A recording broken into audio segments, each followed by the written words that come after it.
चीन और रूस के राष्ट्रपति ने आपस में बातचीत की है। जहां एक तरफ इजरायल और ईरान के बीच जंग छिड़ी है, वहीं पर शी जिनपिंग और राष्ट्रपति पुतिन के बीच बातचीत हुई है। इजरायल ईरान के बीच जंग के दौरान ये बड़ी बातचीत, रूस और चीन जो इस वक्त अब तक शिरकत नहीं कर रहे थे, चुप्पी साधे हुए थे, इन्होंने फोन पर आपस में बात की है। रूस और चीन क्या अब साथ मिलकर ईरान की मदद करने के लिए उतरेंगे, उस पर आमादा होंगे, देखने वाली बात है। क्योंकि रूस बार बार ये कहता जा रहा है कि दुनिया सिर्फ मिलीमीटर दूर है एक न्यूक्लियर हादसे से, जिस तरह से इजरायल ईरान की न्यूक्लियर फैसिलिटीज पर अटैक कर रहा है। वहीं चीन ने अब तक कोई बात की नहीं है, लेकिन हाँ, वो अपनी फौज को या खासकर अपनी नौसेना को साउथ चाइना सी में और स्ट्रॉन्ग करने की कोशिश कर रहा है। क्या वहां से अमेरिका पर प्रेशर बनाने की कोशिश होगी? क्या रूस इसमें शिरकत करेगा? क्योंकि ईरान ने रूस की यूक्रेन के खिलाफ जंग में काफी मदद की है। कामिकाजे ड्रोन्स सबसे ज्यादा सप्लाई ईरान ने रूस को किया था। अब तक रूस ने कुछ नहीं कहा, क्योंकि रूस यूक्रेन से युद्ध में उलझा हुआ है। अब इस रशिया चाइना एक्सिस में क्या वो ईरान की मदद करने के लिए उतरेंगे? क्योंकि अमेरिका इसमें सीधा उतर रहा है। बहुत बड़ी बात है ये। क्या बातचीत हुई, इसकी डिटेल्स भी आपको अखाड़ा में आगे बताएंगे। लेकिन फिलहाल वापस इजराइल बनाम ईरान पर फोकस करते हैं। इजराइल के खिलाफ जंग में ईरान ने पहली बार सेजुल मिसाइल से हमला किया है। IRGC ने इजराइल पर सेजुल मिसाइल से हमले का दावा किया है। सेजुल मिसाइल की रेंज 2000 किलोमीटर है। इजराइल के खिलाफ जंग में ईरान नई तरह की बैलिस्टिक मिसाइलों का प्रयोग भी कर रहा है। वहीं इजराइल ने सभी ईरानी मिसाइल को नष्ट करने का भी दावा किया है।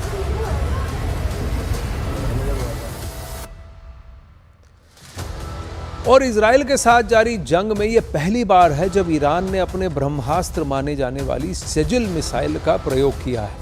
और इसकी वजह बड़ी साफ है। ये ईरान की शक्तिशाली मीडियम रेंज बैलिस्टिक मिसाइल है। इस मिसाइल की रेंज 2000 किलोमीटर से लेकर 2500 किलोमीटर तक है। यानी इस मिसाइल की रेंज में इजराइल के यरूशलेम से लेकर तेल अवीव सब आ जाएंगे। और अब से कुछ घंटे पहले ईरान ने इजरायली शहरों को निशाना बनाने के लिए अपने इसी ब्रह्मास्त्र का प्रयोग किया है। ये जो सेजुल मिसाइल है, इसकी रफ्तार 17,000 किलोमीटर प्रति घंटे है। मतलब यहां से मिसाइल दागी नहीं कि पलक झपकते ही वो अपने टारगेट को भेद डालने की क्षमता रखती है। इस मिसाइल का वजन करीब 22,500 किलोग्राम है और इसकी मारक क्षमता इतनी सटीक है कि यह पिन पॉइंट टारगेट को भेद सकती है। 50 मीटर के डायमीटर की एक्यूरेसी इसकी रेट है। बहुत बड़ी मिसाइल है। जैसा आपने देखा कि 22,500 किलोग्राम का इसका वेट है, यानी 22.5 टन इसका वजन है। और बावजूद इसके अगर इसकी एक्यूरेसी रेट 50 मीटर तक की है, तो आप देख लीजिए किसी भी लक्ष्य को ये भेद सकता है। रूस ने वहीं अमेरिका को सीधी चेतावनी दी है कि अगर वो ईरान पर हमला करता है तो ये पूरे मध्य पूर्व को अस्थिर कर देगा और दुनिया को परमाणु संकट की तरफ धकेल देगा। रूस के राष्ट्रपति व्लादिमीर पुतिन ने इजरायल और ईरान के बीच मध्यस्थ का रोल अदा करने की भी इच्छा जताई।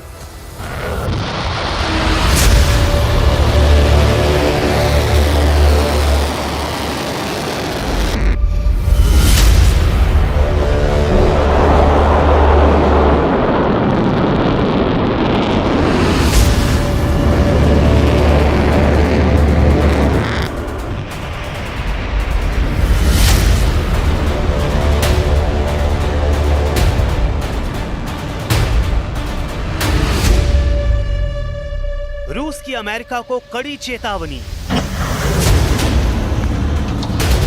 ईरान पर हमला करने की गलती न करे अमेरिका। अमेरिका जंग में उतरा तो होंगे गंभीर परिणाम। ईरान इजरायल युद्ध में गरजते हथियारों और बेतरतीब मारकाट के बीच रूस ने अमेरिका को चेतावनी दी है कि वो भूलकर भी ईरान पर हमला करने की न सोचे। रूस का मानना है कि अगर अमेरिका ने ऐसा किया तो इससे मध्य पूर्व में अस्थिरता तो बढ़ेगी ही, साथ ही साथ ये दुनिया को परमाणु संकट के और करीब ले आएगी।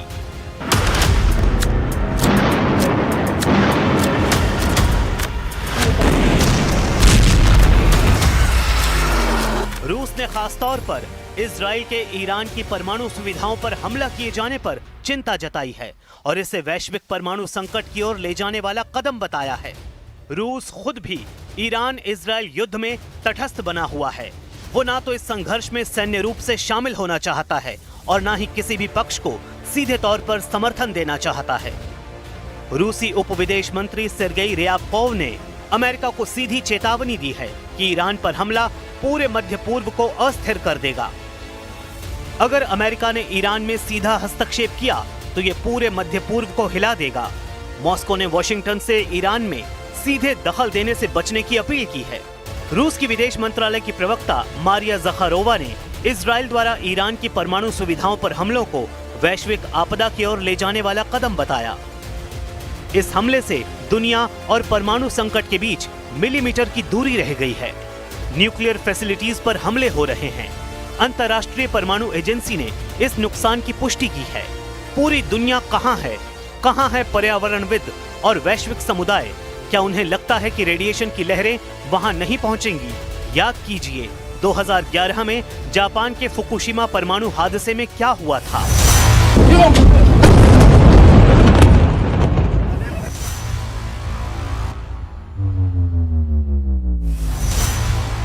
ईरान को अकेला नहीं छोड़ेगा रूस।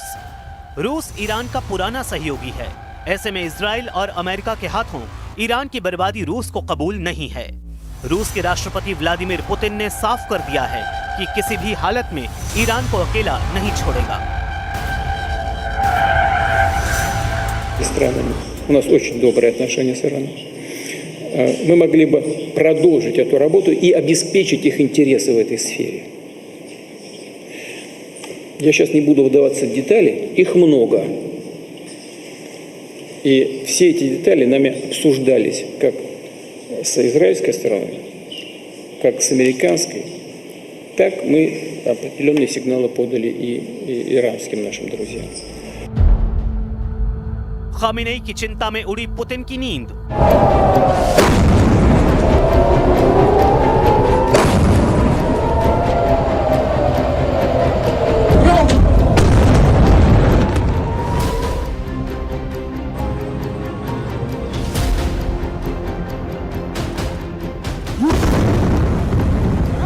सुप्रीम लीडर अयातुल्लाह खामेनेई से भी पुतिन के गहरे रिश्ते रहे हैं। ऐसे में पुतिन खामेनेई की सुरक्षा को लेकर भी परेशान हैं। अमेरिका कह चुका है कि उसे पता है कि खामेनेई कहां छुपे हैं, लेकिन वो फिलहाल उनकी हत्या का इरादा नहीं रखता। पुतिन भी हर कीमत पर खामेनेई को बचाना चाहते हैं। With your permission, I hope this will be the most correct answer to your question. I do not wish to even discuss such a possibility. युद्ध में ईरान को सैन्य मदद नहीं देगा रूस। इजराइल और ईरान के बीच मध्यस्थ बनेगा रूस। पुतिन ने यह भी साफ कर दिया है कि रूस का सीधे तौर पर इस जंग में शामिल होने का कोई इरादा नहीं है। पुतिन के मुताबिक जनवरी में ईरान के राष्ट्रपति मसूद पेजेशकियान के साथ जो 20 साल की रणनीतिक साझेदारी की संधि तय की गई थी, उसमें सैन्य सहयोग शामिल नहीं है। उन्होंने कहा कि रूस ने एक बार पहले ईरान को एयर डिफेंस में सहयोग करने की थी, लेकिन ईरान ने इसमें रुचि नहीं दिखाई। ईरान ने आधुनिक हथियारों या सैन्य सहायता के लिए रूस से कोई औपचारिक अनुरोध भी नहीं किया है। ऐसे में रूस के लिए इस जंग में सैन्य रूप से शामिल होने की कोई मजबूरी नहीं है। हालांकि रूस इस युद्ध में मध्यस्थ बनना चाहता है। रूस ने अमेरिका को मध्यस्थता का प्रस्ताव दिया था, जिसे राष्ट्रपति ट्रंप ने सुनने लायक तो बताया, लेकिन साथ ही ईरान की बिना शर्त आत्मसमर्पण की मांग भी रख दी।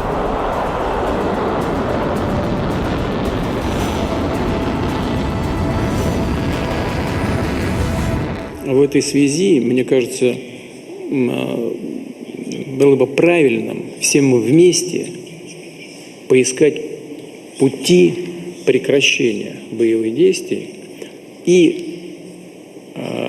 найти способы договориться всем участникам этого конфликта друг с другом с тем, чтобы обеспечить как интересы Ирана, с одной стороны, на его атомную деятельность, в том числе мирную атомную деятельность, разумеется. युद्ध से रूस को फायदा या नुकसान?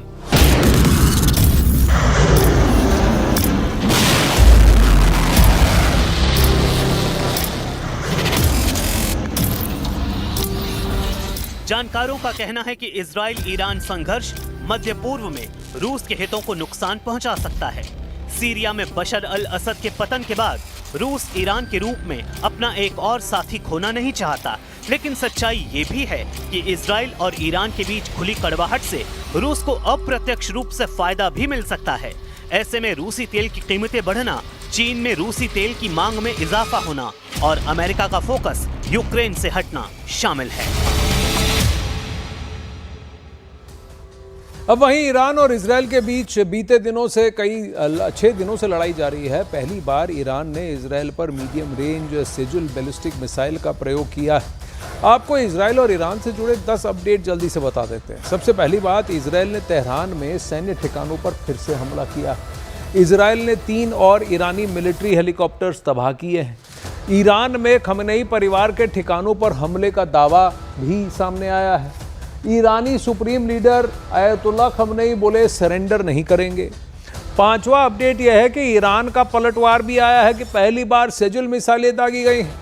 6ठा अपडेट ये कि ईरान ने अब तक इजराइल पर 400 से ज़्यादा मिसाइलें दागी हैं। 7वां अपडेट ये कि ट्रंप की ईरान को धमकी है, बोला है अगला हफ्ता बड़ा होने वाला है, अभी ही सरेंडर कर दो। 8वां अपडेट ये कि ईरान इजराइल जंग पर यूएन सिक्योरिटी काउंसिल में शुक्रवार को इमरजेंसी बैठक है। फिर इजराइल ने ईरान का इंडस्ट्रियल सिक्योरिटी हेडक्वार्टर तबाह किया, ये दावा इजराइल कर रहा है और पिक्चर्स भी उन्होंने जारी की। और 10वां अपडेट ये कि ईरानी नागरिकों को व्हाट्सएप डिलीट करने का आदेश भी अब दिया गया है।